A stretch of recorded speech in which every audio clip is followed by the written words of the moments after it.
नमस्कार. रिद्धी व्हॉइस स्टोरीमध्ये आपलं स्वागत आहे. नवरा बायकोचे भांडण भाग 2.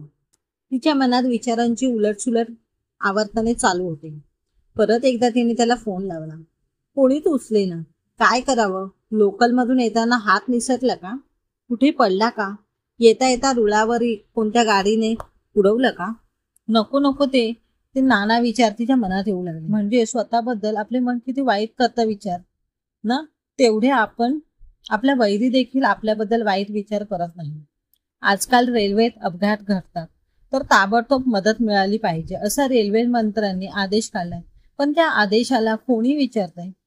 तो राहिला कागदावरच. इकडे जनतेचा जीव राम भरोसे आणि रस्त्यात कोणी उडवले तर कोण मदत करत नाही का? तर पोलिसांच्या भानगडीत अडकायला नको म्हणून. कोणी म्हणेल पिऊन मनात पडला असेल, कोणी म्हणेल आपल्याला काय पडलंय, आपण आपल्या लवकर घरी जाणं महत्वाचं. आजकाल लोकांखाली एखाद्याने जीव दिला किंवा हात निसटला पडला तरी लोकांना त्याच्या मरणाचं दुःख नसतं. उलट म्हणतात, याला मरायला आमचीच गाडी सापडली, आता आम्हाला ऑफिसला उशीर होईल. दिवसेंदिवस माणुसकी हरवत चालली आहे.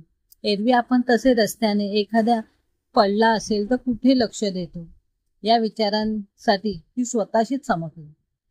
येथून पुढे रस्त्यात असा एखादा कोणी पडला असेल तर आपण त्याला नक्कीच मदत केल्याशिवाय पुढे जायचे नाही, तिने मनोमन ठरवले. एरवी देवाची आठवण येत नसली तरी संकटकाळी हमखास येते. आता तिला देवाची आठवण आली. विचारांच्या नादात आज आपण देवाला दिवा देखील लावला नव्हता. असे कसे विसरलो आपण? आणि आजच विसरलो. स्वतःचे मन तिला कोसू लागले. तिने पटकन हात पाय धुतले आणि देवापुढे दिवा लागला. देवा, माझा नवरा घरी सुखरूप येऊ दे. आमचे एकमेकांना शिव्याशाप देणे काही मनापासून नसते. सिद्धिविनायका, मी तुला नारळ वाहीन. कुलस्वामीने आई तुझी ओटी भरेन. जसा जसा उशीर होऊ लागला तशी तिच्या जीवाची तगमग वाढू लागली. एरवी जुन्या रीतिरिवाज विश्वास नसला तरी अशा वेळी वाटतो. दाराच्या कडेला चिमटा अडकवला, दरवाज्यात पेला पालता घालून ठेवला. लहानपणी वडिलांना यायला उशीर झाला की आई तेच करायची.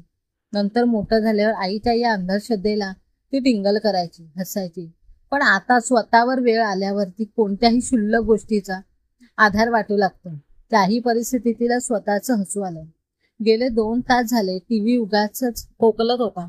फक्त आवाजाची सोबत वाटत होती. मुले धड लहान नाहीत तर धड मोठी नाही. एक 8 वर्षाचा तर एक 6 वर्षाची. त्यांना काय शेअर करणार? तिने टीव्ही बंद केला आणि डोळे मिटून शांत बसली. अजून 2 तास वाट पाहून नाहीतर पोलीस स्टेशन गाठू, तिने मनातच ठरवलं. असाच अजून अर्धा तास गेला आणि दारावरची बेल वाजली. तिने धावत जाऊन दार उघडले तर दारात तो उभा, दिलगिरी चेहऱ्याने. मग एवढ्या वेळात काळजीची जागा आता राग आणि संतापाने घेतली. तिने परत दार लावण्याचा पवित्रा घेतला, पण त्या आधीच त्याने एक पाय दारात अडकवून आत प्रवेश केला. आता घर दिसलं का तुम्हाला? आणि फोन उचलायला काय होते? 100 वेळा मी तुम्हाला फोन केले. मूर्ख वाटले का मी? तू मुद्दाम माझा फोन उचलत नाहीस. परत शब्दांच्या लाह्या तडतडू लागल्या.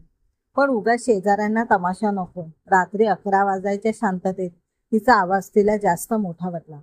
नकळत तिने माघार घेतली. तो आत आला. ती निशब्दपणे कोचावर बसून राहिली. तोही तिच्या शेजारी बसला. काही काळ शांतता केली. त्याने हलकेच तिच्या डोक्यावरती थापटले आणि मायेने हात फिरवले. त्या सरशी तिचा बाण फुटला.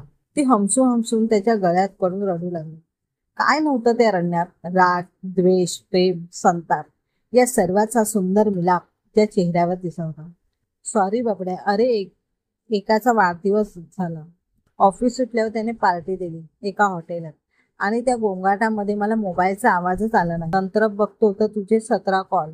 अगं मी मुद्दाम नाही केलं ग, खरंच मी चुकलो, मला माफ कर. तो 10 वेळा माफी मागत होता. तिला मिठीत घेऊन शांत करू पाहतो. तिचे हुंदके मात्र अजून थांबलेच नव्हते. तुला काय माहीत माझ्या मनात काय काय येऊन गेले ते रे. अरे मी तुझ्याशिवाय राहू शकते का? मी तशी कल्पना देखील करू शकत नाही. एवढंसं भांडण झालं तर इतका राग धरायचा? त्यालाही वाटलं सकाळी आपलं चुकलंच. काही न बोलता घासलं असतं बाथरूम तर काय बिघडलं असतं? ती पण आपल्या घरासाठी एवढी मरमर मरते. तो तर जेवून आला होता, ती मात्र त्याच्यासाठी उपाशी होती. त्याने किचनमध्ये जाऊन ताट वाढून आणलं. तिच्या तोंडासमोर घास धरला. मला नाही जेवायचं, जा. तिने 4 वेळा हात फटकारला, 4 वेळा घास बाजूला ढकलला. अगं काय, देवदासचं शूटिंग चाललंय का? मी शाहरुख खान आणि तू पारू आहेस का? त्याच्यावरती खुदकन हसली आणि त्याच्या बोटाला चावली. ओय ओय ओय करून तो ओरडला. ताटातले अन्न खाली झाले आणि पेल्यातले वादळ शमले. समाप्त. कथा आवडल्यास चॅनलला लाईक्स व सबस्क्राईब करा.